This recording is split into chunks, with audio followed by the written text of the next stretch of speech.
underestimate the value of just becoming really consistent in telling your story.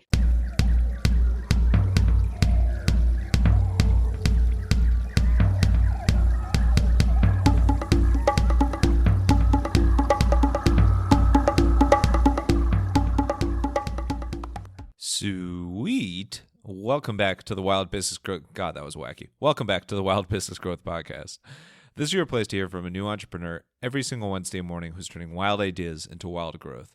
I'm your host, Max Brandstetter, founder and podcast producer at Max Podcasting. And you can email me at max@maxpodcasting.com to save time with your high-quality podcast.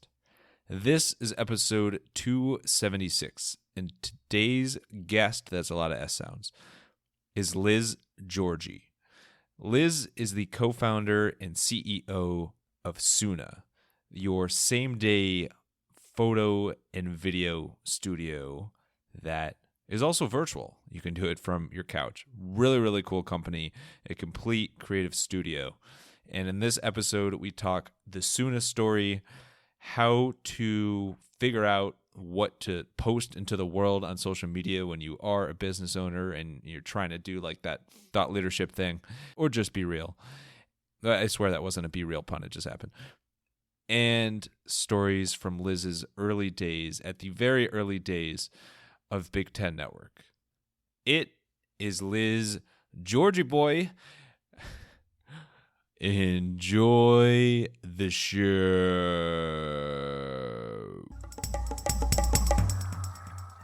Alrighty, we are here with Liz Giorgi, co-founder and CEO of Soona, which is just soothing.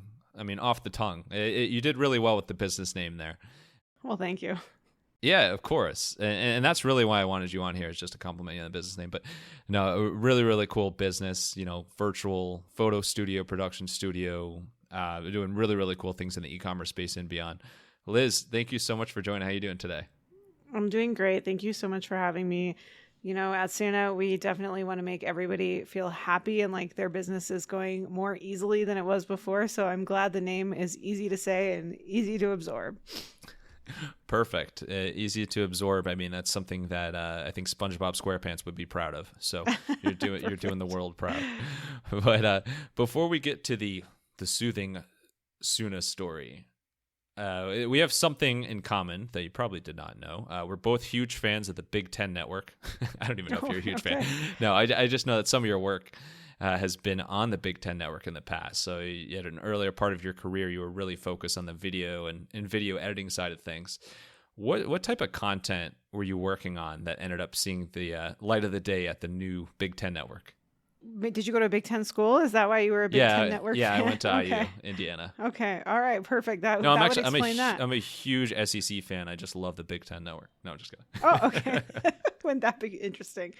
No, this is a perfect example of how, traditional production careers can be really, really kind of a journey, because, my production career is a perfect example. I worked at a bunch of different shows on a bunch of different programs, and it just so happened that at one point in my early career, I got assigned to work on some docu-series programming that was going to air on Big Ten Network, and it was everything from the early history of cheerleading at Big Ten schools to, stadium history across the Big Ten, and, those kinds of programs, while they're not necessarily the, big Saturday games that everybody tunes into, it is the programming that goes on all the other hours of the day. And so it's not exactly the thing that everybody gets excited about, but it is a thing that speaks to the importance of being able to tell a story, being able to find interesting nuggets of information that are going to keep people watching. And it really informed a lot of my early parts of my career, is working on shows that maybe weren't the most incredibly important primetime programming, but still trying to make the most of whatever that was. And it is exciting. I think any network like that or any job like that, it's cool that you get to work on a variety of different shows and things that, like, probably growing up you never would have been like, oh, I'm going to end up working on that. But that variety there is really cool. And Big Ten Network has obviously grown a ton since the beginning of it.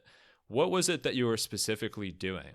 Couple things. So sometimes I was working on producing. So I, would get called in to actually help get a story together before it was going to go to air. So what footage were we going to need? What historical content do we need to pull from archives? So, calling a university archivist and seeing if they have any footage of the early days of the construction of a stadium, or, behind the scenes footage of cheerleading squads from the 1950s or 60s.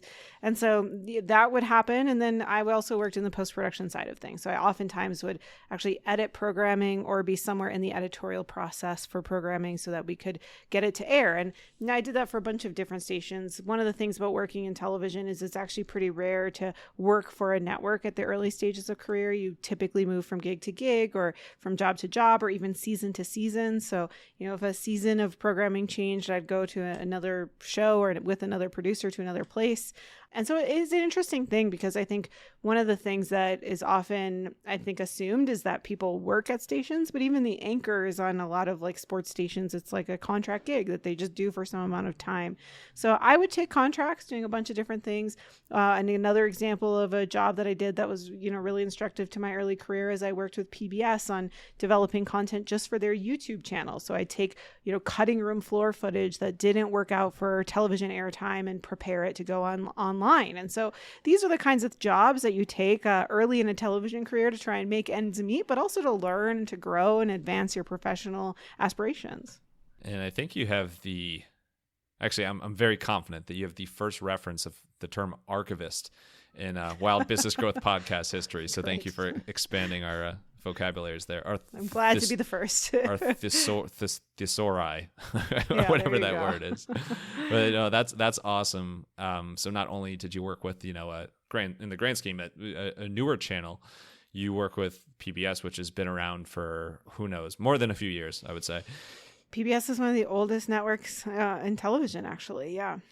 How was that dynamic of being responsible for like taking some of this content for such like a historic, as some would say, one of the oldest television networks actually, in turning it into a completely new channel at the time of YouTube?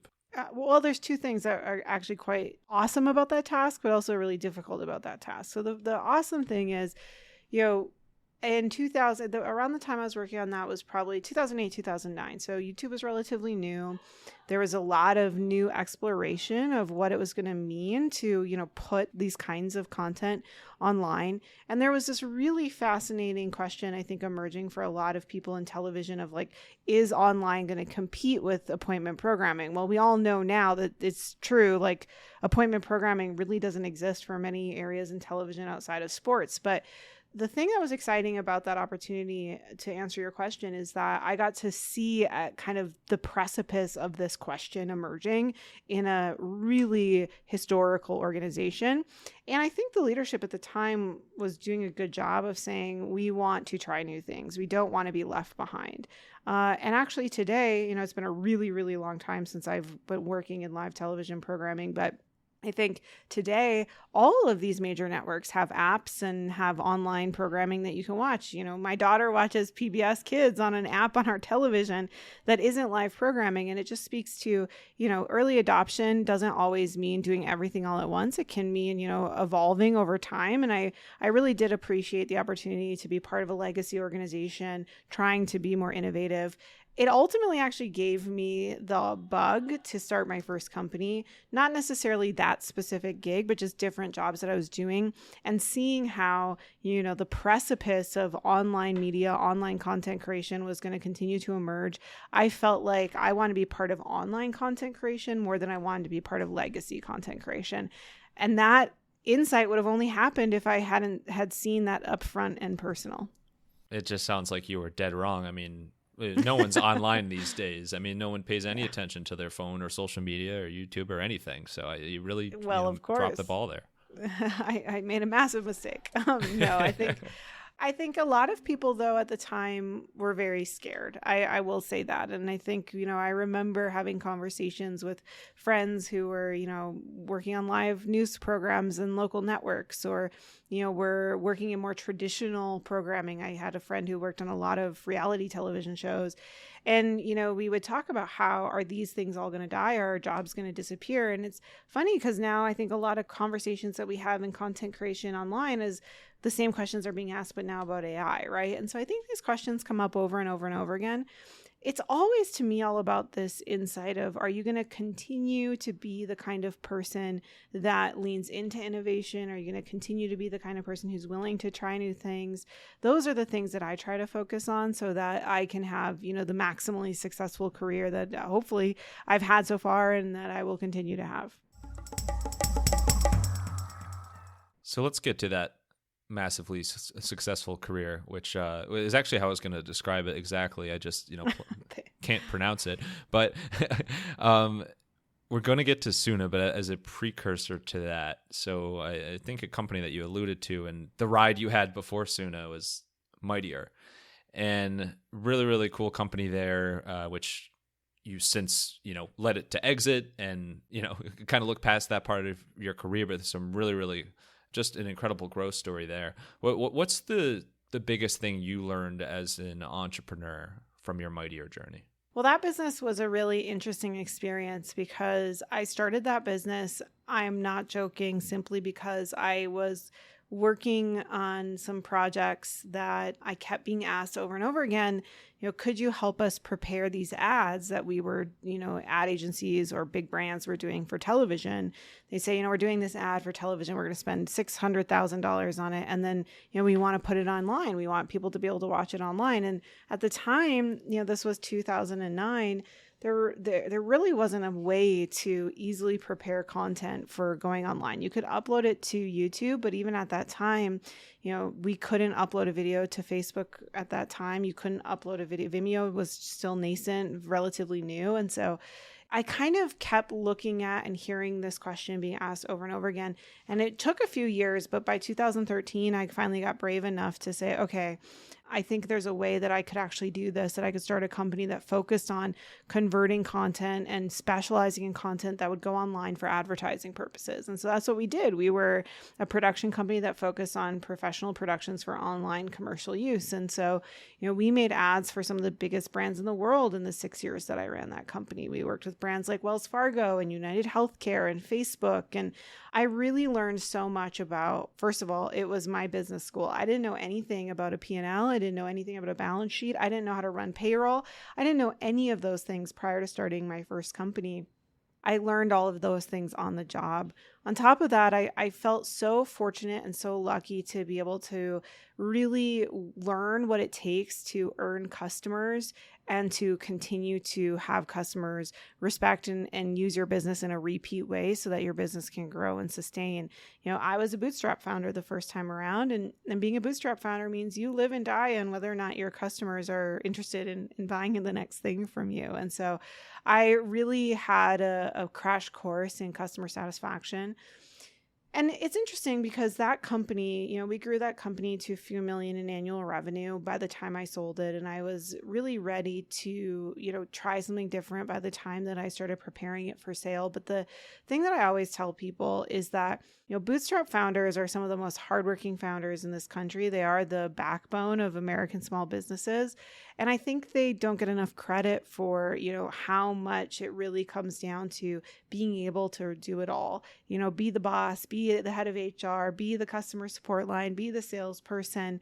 I truly think that, when I look at what I might do in my next chapter of my career or what I might do in retirement, who knows, 20 years from now, I really do think I want to eventually get back to those small businesses, because I do think that small businesses are so difficult to start and run. But once you figure out how to make it work, they can truly be an economic engine for an individual or a family.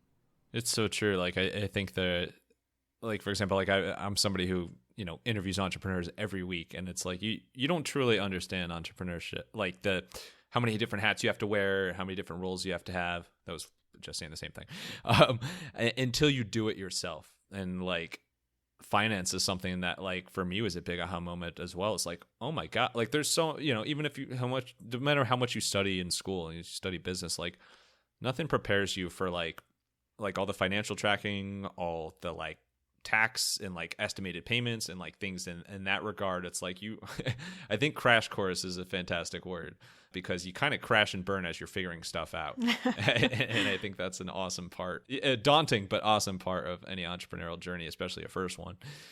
So you alluded to the fact that at some point this idea for Soona, or what would become Soona, started to rear its beautiful head. How did that come about?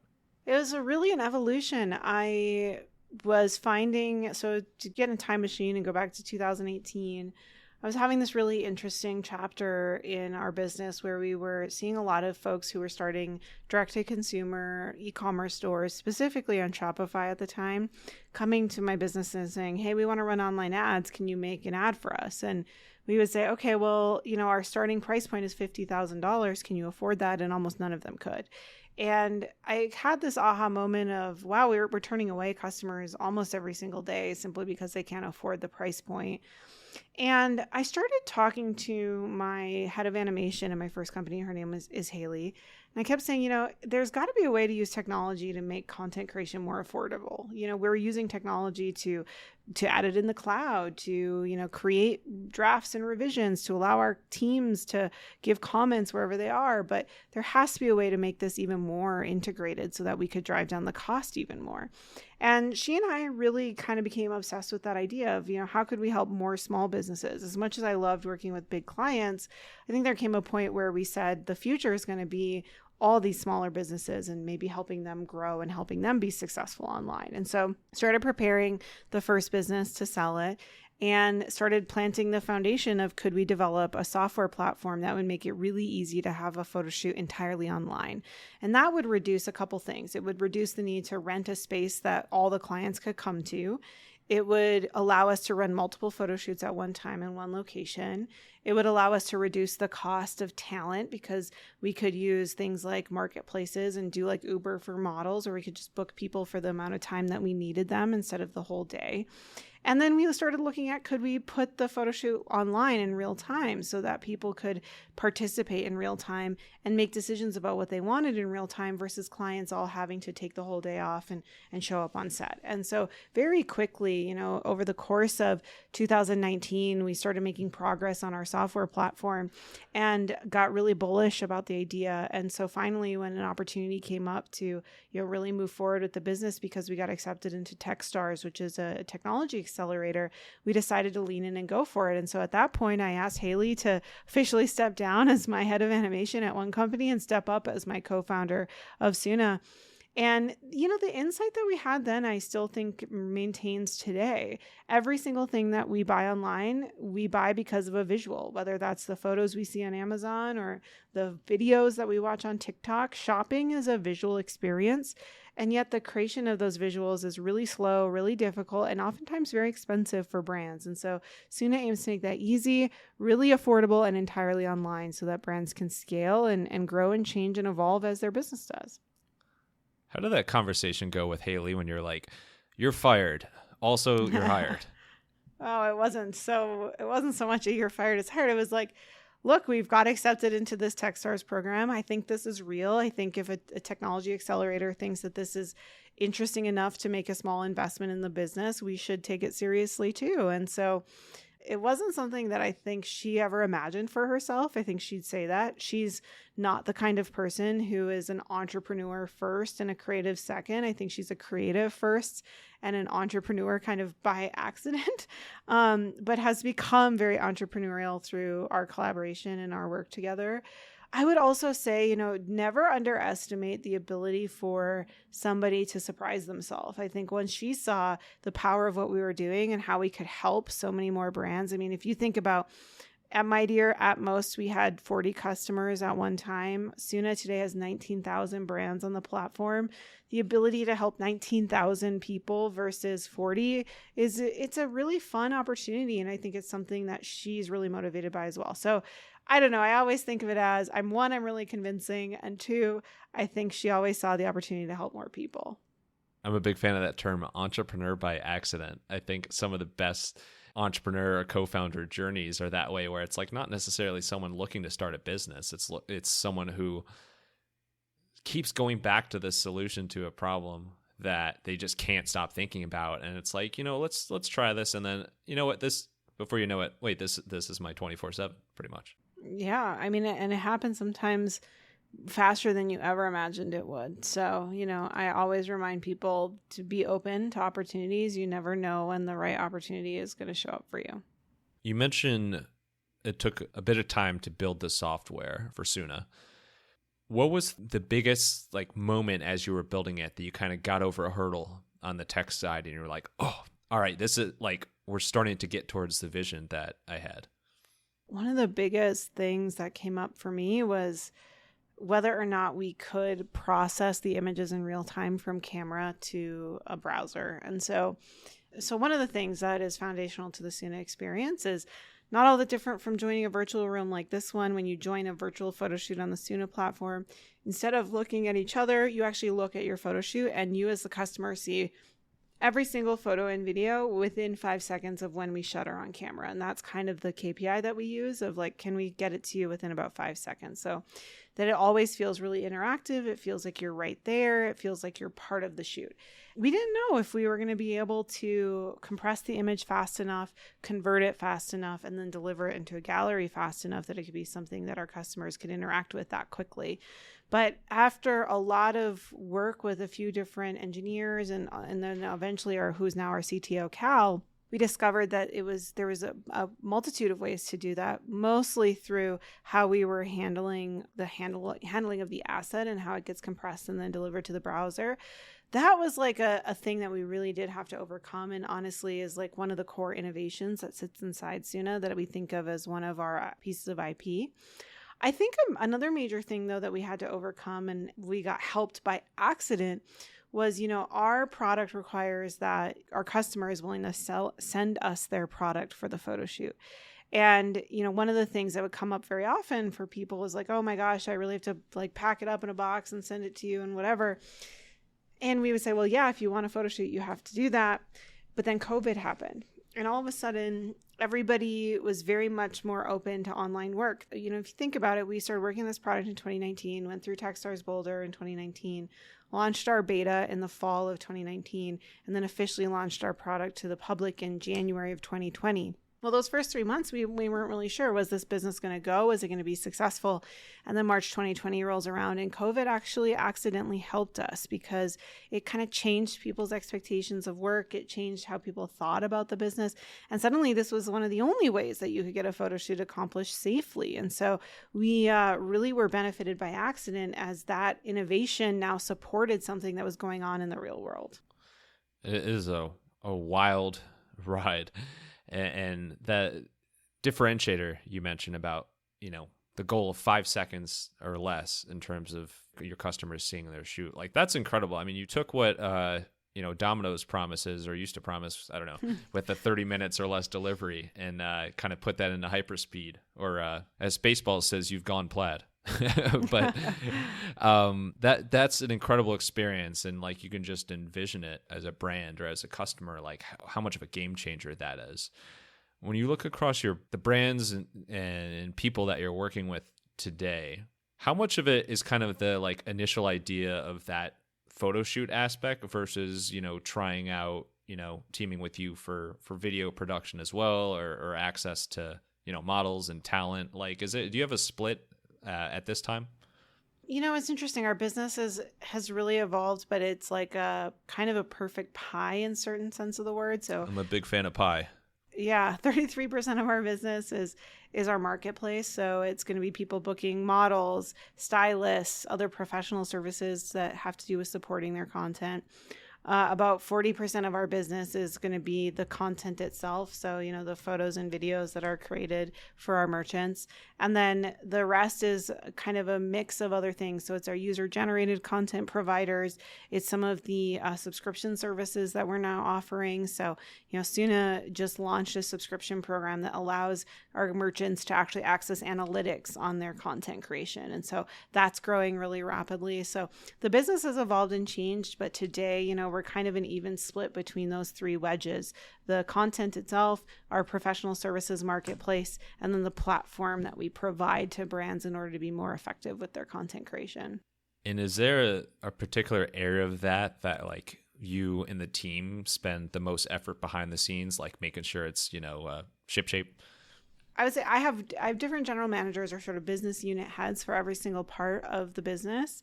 I would say where I'm spending a lot of my time right now focusing and spending a lot of my energy is getting really, really clear on what the next generation of Soona is actually going to be. How can we add new things to the platform? How can we constantly be adding value? How can we help our brands be even smarter about the content that they're creating? And then also on the integration side, how do we integrate their content more effectively with where they sell their products? So today, Soona already has apps for Amazon, Shopify, and Canva. So, our merchants are able to use their content, publish it seamlessly, get measurement. But also then, I think one of the things that you never want to discount is the importance of being able to use their content in other contexts. So, being able to put together a presentation in Canva or put together a business card in Canva, all those kinds of things to really help extend the value of their content beyond that one moment in time. That's where I tend to be spending a lot of my time right now. Oh yeah, it makes perfect sense. Perfect sense to go with the perfect pie. You have not to case study you, but you have an incredible case study of a business, and part of the reason why I'm so interested in speaking with you, like you've just seen incredible growth. Great story with your previous company, and now with Soona. Like you said to yourself, going from 0 brands you're working with to 19,000, and then working with multiple GMs and building a team out from that way. Like that's an incredible journey in the grand scheme of things, like a very short time in the business world. Sure.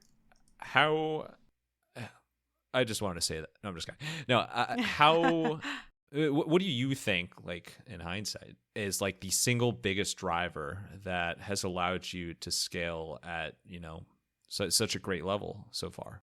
Well, I think one thing that we really honed in on was from the very beginning, simple to understand pricing. And I don't think enough people, companies, leaders spend time really contemplating, is your pricing clear? From the beginning, Soona has said we sell a $39 photo. And then if you want to add a hand model, it's $99, right? Like we don't over engineer or over complicate some of the things that maybe in the industry generally has made it quite tough. I remember one of my very first customer interviews before we launched the product, someone saying, I got a quote from a photographer for $10,000 and I have no idea what's included and what's excluded. And so Soona tries to make it perfectly clear what's included, what's excluded. And I think pricing was a big driver of our initial growth. You can't discount timing with the market either, though. I mean, we could not have, as much as COVID was not great for the country or the world, COVID was great for our business. And instead of kind of looking at that moment and saying, how is it going to negatively impact us? I think we've always had a mindset here at Soona of how is it going to positively impact us? How can we take this thing that's happening in the market and how can we use it to our advantage? And that created a growth accelerant for our business. And then I think the third thing that we really focus on is we're constantly trying to add value to the platform for free. Because if we add more value to what you're already paying for, then the next product that we introduce, you may want to spend more money on. I got a customer who complimented me the other day and says, I feel like every time I log onto the Soona platform, something new and awesome is there. And I don't ever have to ask for it. And I think that's a product life cycle and a product philosophy that we've embraced at Soona that allows us to be constantly adding something new so that people want to come back. They want to learn. They want to see what else Soona has to offer. If you kind of come at the approach of just saying like, oh, we're going to do one product release a year, or we're only going to innovate, once a quarter, you're never surprising and delighting your customer. And I think that has a negative impact on brands. And then the last thing I'll say is never underestimate the value of just becoming really consistent in telling your story. I like to say that even as much as my job title is Chief Executive Officer, what my job really is Chief Storytelling Officer. I go out and I talk about Soona every single day. I did 2 sales calls today. I am on LinkedIn almost every single day. I'm on Instagram and on TikTok and on Twitter. And I really think it is a huge part of my job and a requirement of my job to be telling the story of Soona, why we're valuable and how we can help. And if you're not finding half an hour in your day every day to do that, you may actually be artificially stalling your growth. So just never underestimate the power of that storytelling. There's so much artificial intelligence these days that people forget about artificial stalling. So an important flag you raised there. There you go. The part about that you just said that like speaks to me so much to the core is continuing to create value for customers and continuing to offer, continuing to create fun and awesome things, as you said. And your point about surprising, delighting your customers is so spot on, because if anyone were to just, take a few moments to think about the brands that they love the most and have like loved and used for a long time, more likely than not, they're a brand that continues to offer products or features or services over time that like continually gets better and continually enhances your connection with the brand, and also makes it easier to use. That's just fantastic that's such a big proponent. I just invented a word. A big value prop for you guys. You mentioned the chief storyteller role, which I would say archivist, but but I think that's something so many entrepreneurs strive to do, is like you know that you have to spend a lot of time, on the marketing side and on the business, but also, especially in the early years, it can be hard to not be so much of like the doer and be so much in the weeds every single day and even have time to do that stuff. Sure. In your journey, what has been helpful for you to like, change your leadership or change your founder style, your entrepreneurial style, to the point that you can be a little bit less hands-on and be a little bit more marketing and storytelling? I think it's about understanding how to right size it at the right time. In the early days, actually, when I had more to do, more of my job was storytelling, believe it or not, than it is right now, which is kind of a funny inversion of the fact. But if you think about it, we didn't have a lot of money to do advertising. We didn't have a lot of money to hire a publicity firm. So I was the one reaching out to reporters late at night. I was the one that was posting and editing every single video that we came up with. And now I have people who can help me with those things.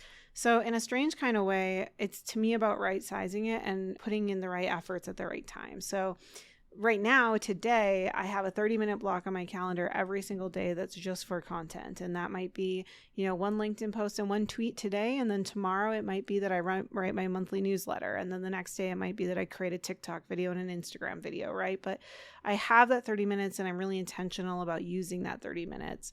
The other thing I would say is I think a lot of people get really hung up on, what am I going to talk about today? And so they'll spend the whole 30 minutes just trying to come up with an idea. Don't do that. You'll stress yourself out. Instead, what you should just do is write down a framework, put it on a Post-it note, put it on your computer, put it on your desk that just says the 3 things I feel comfortable talking about always. And for me, it's about creativity. I always feel comfortable talking about creativity, hot tips on creativity or trends in creativity.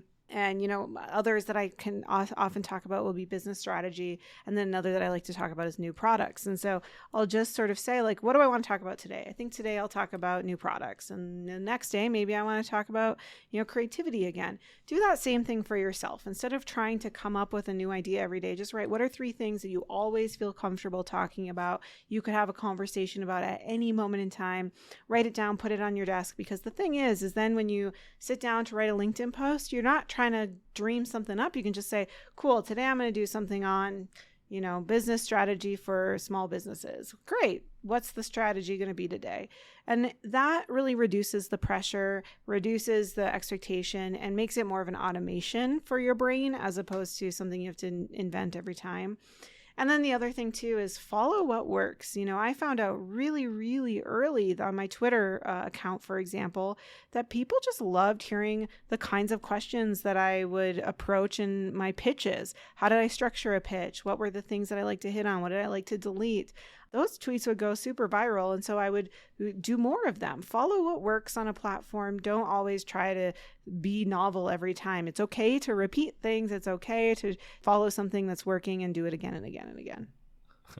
I could totally get behind that. It is so hard to just stare at a blank screen, whether literally or figuratively, and just be like, all right, come on, like, think of something. Like, yeah, I really like your approach of just focusing on a few things, focusing on the main topics there. And sometimes, like, we've had a lot of guests say this as well, like just like using your notes app on your phone, of just like whenever you think of an idea, add it to the list there. It works for post-it notes as well, obviously, but if you can have some ideas or just some startedly fleshed out ideas, as I'm sure the term goes, in advance, it just makes everything way easier.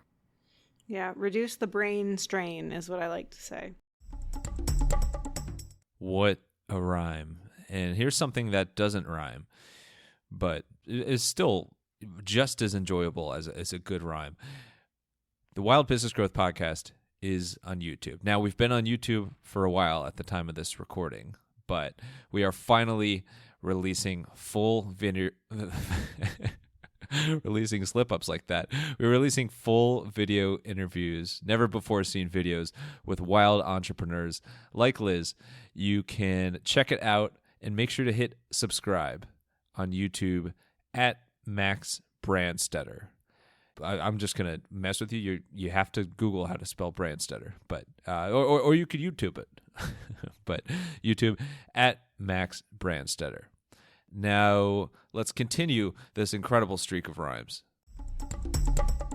Well, let's rhyme our way into rapid fire Q&A. You ready for it? I'm ready for it. Let's do it. All right, let's get wild, and we'll try not to strain our brains too much. What was the biggest thing that surprised you about the whole Techstars experience? The other co-founders and just how much I enjoyed being around other early stage CEOs. So that's very nice. That's sweet. We should end right there. But unfortunately, I have a few more questions. Okay. You've been pretty in tune with YouTube since the early days. What is the biggest thing that has changed since you first discovered YouTube about just the way the platform operates? The platform is much more interested in and much more supportive of individual celebrity-like creators than brand style creators. That's interesting. And that wasn't like was it all brand focused at the start? No, in the very early days of YouTube, they were very interested in attracting brands or recognizable entities to the platform to try and promote their content. I can think about they worked really hard to get a lot of Red Bull content, for example, on the platform in the early days of YouTube. Today, you will almost never see like a Red Bull video in your algorithm. Instead, you're probably going to see a Mr. Beast video, right? So there's a lot more of a movement towards individual personalities on the platform. And then, so you spent time in a few different places, but I know, full circle with Big Ten. I know you did undergrad at Minnesota. I feel like every time I have a guest on from Minnesota, I end up asking about the cold because I'm so fascinated by how cold it gets there. So okay. I won't do that. I'll switch it up for you. What was the absolute most fun part of being on campus and going to school there with all those Gophers? Of being a Golden Gopher? The University of Minnesota is a really special collegiate environment because it is literally smack dab in the center of a big metropolitan city. And so you get to experience city life and collegiate life at the same time, which means that the bars are more fun, the music is more fun, the restaurants are more interesting. It isn't just like the slimy collegiate pizza place. It's the really cool. There's a bar in Dinkytown, which is a neighborhood near the university, called the Kitty Cat Club. I thought you were making up Dinkytown. I'm sorry. No, Dinkytown is a real place. If you think about, even just think about the history of a place like that, the bars are just there's a bar called the Kitty Cat Club. You should go if you ever find yourself on campus. Sounds great. And then you can eat Kit Kats in the Kitty Cat Club in sure. Dinkytown. Just the way everybody drew it up. All right. And then last one, what is the biggest thing that's changed about your approach to business since you became a mother? I am much more in tune today with whether or not I'm doing things that I will be proud of when I'm 80 than I was before. And unfortunately, you've spent your time over the last 40 minutes or so with something you're very not proud of. So sorry about that. But no, Liz, thank you so much. Thank you. Appreciate that. But really, really appreciate you coming on and all you're doing and just the awesome success story of Soona, which is still writing itself. I guess you have a hand in writing that as well. But thank you so much for coming on. Where is the best place for people to try out Soona, as well as if they want to connect with you at all? Yeah, I would love if people would first go to soona.co. That's SOONA.co. And if you want to follow me, if you want to learn more about me, you can follow me on any social media platform at Liz Giorgi. It's Giorgi. Perfect. Which your last name, if there were enough letters, would be an excellent Wordle word. So would be a that Wordle would be word. really, really tricky. But awesome. Last thing, final thoughts. Stage is yours. It could be a quote, words to live by. Just, you could sing if you want. No, you don't have to, but whatever you want. Send us home here. I would love to thank you, first of all, for letting me be on the show. And second of all, I just want to encourage every single person listening to remember that entrepreneurship is supposed to be a roller coaster ride. It's going to have ups, it's going to have downs. The key thing is that when you get off the ride, you feel proud of yourself for finishing it. So thank you for having me. I hope people will check out Soona and appreciate everything we got to talk about on this episode. Roller coaster of labor, of love. You can keep going with that. Liz, thank you so much for coming on the podcast, sharing your wildly cool Soona story. And thank you, wild listeners, for tuning in to another episode. If you want to hear more wild stories like this one, the Soona story, God, I love alliteration. Make sure to follow the Wild Business Growth Podcast on your favorite app and tell a friend about the podcast. You can also find us on Good Pods and YouTube at Max Brandstetter. And for any help with podcast production, you can learn more at maxpodcasting.com. And sign up for the Podcasting to the Max newsletter. That is at maxpodcasting.com/newsletter. Until next time, let your business run wild. Bring on the bongos!